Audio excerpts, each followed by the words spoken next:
দিনহাটায় তৃণমূল কংগ্রেস প্রার্থী উদয়ন গুহ তার ছেলের সঙ্গে পুলিশের তর্কাতর্কি দেখুন।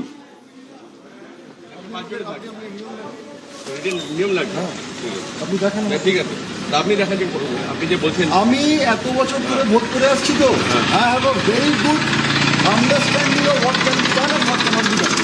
ঠিক আছে, if you do not have an understanding, please show me the circular that after even 100 meters there cannot be people standing outside.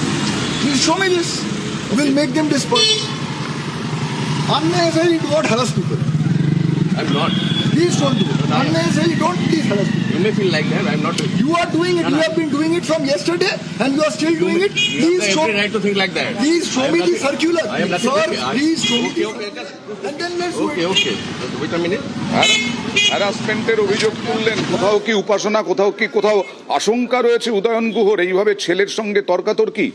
দেখুন, ব্যাপারটা হচ্ছে যে হ্যারাসমেন্টের অভিযোগ সেখানে উঠেছে। আমার হাতে এক্ষুনি একটা তথ্য উঠে আসলো, সেটা হচ্ছে উত্তর দিনাজপুরের ঘটনা, চোপড়া বুথ নাম্বার 163।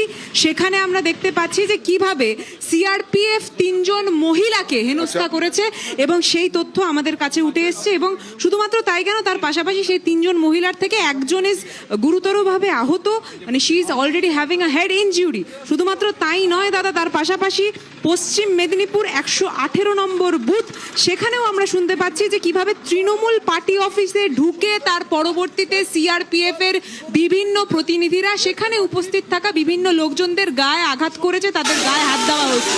আমাদের কথা হচ্ছে একটার পর একটা এরকম দৃশ্য কেন আমরা দেখব?